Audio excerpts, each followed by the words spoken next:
Everybody, how are you all doing today? You've heard before of snowpocalypse, snowmageddon, snow my God. Today here in Kansas City, we're here to say it's snow problem.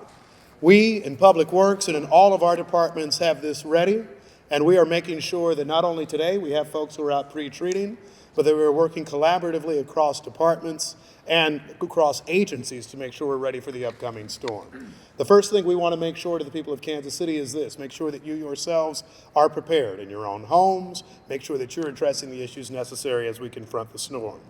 The forecast calls for a substantial range of numbers, and frankly, we are prepared for any of it. That includes a high snowfall, but also, of course, freezing rain, ice, and other such issues. That's why you see pre-treatment being done right now by Kansas City's crews. Pre-treatment for the storm started this morning at 7 a.m. Thank you to all who have been part of it. The folks behind us assembled are part of our Kansas City snow team. They have been working since this summer to make sure that we have plans for how we best deploy our staff, how we make sure that all of our trucks and routes are covered, and frankly, that we have enough staff that can come out and cover. Some coming outside of their typical areas, some who sometimes have jobs inside the City Hall building are out helping us on trucks later on this week. These pre-treatment efforts will switch to 24/7 snowplow operations and ice treatment once the storm begins. A few asks that we have for members of the public. One, if you don't need to be out when the storm has started, please make sure you're not. We'll try to make sure our streets are cleared as expeditiously as possible, but at the same time, recognize that that itself does take some time, particularly as we see more accumulations or ice accumulating throughout the city. The other thing we ask you to do is make sure that you check on neighbors and loved ones. Make sure that they're doing all right, and particularly before the storm, if you have the chance, make sure you're talking about plans with people. That is something that will be helpful for us. We know that this will be a real challenge in Kansas City and throughout the region, but I also have great confidence in the people we've assembled.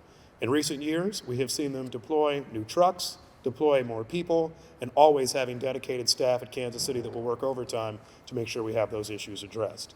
We'll come back with any questions that you might have later. I also want to make sure I acknowledge, you think of Public Works and Parks and Water and a number of our departments. We also have our partners at Ride KC, the KCATA here, who are a big part of the work that we do. I'll also note our public library systems create opportunities for warming areas, as does Parks and Rec. So we'll have a number of different things that we're thinking about with the storm. It's not just people driving, it's also making sure that people have heat, that they can stay warm during a challenging set of days ahead. This has the potential to be one of the most significant storms in Kansas City's history, but I'll say that we've never been more prepared. We've never had more drivers, more trucks, more salt on hand in our history, period. We've got 40,000 tons of salt, 8,000 tons of ice span, and we've got 300 snow removal trucks. We've got 400 drivers. We are ready to go, and we've been preparing, as the mayor said, since this summer.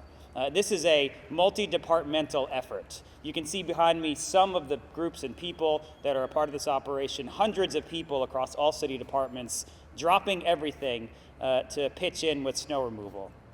As the mayor also mentioned, we started pre-treating our roads 48 hours in advance of this snow event this morning. A lot of neighborhoods are already covered. We will be out 24 hours a day until every street and every neighborhood is clear. We do ask that people stay off the roads as much as you possibly can, unless there's an emergency, just to make sure that we can have our crews clear the roads as safely and efficiently and quickly as possible. We've been talking about this moment since August. We really think about this day and night for months and months in advance of the big storm like this. So we are, as I said before, we're more prepared than we've ever been before.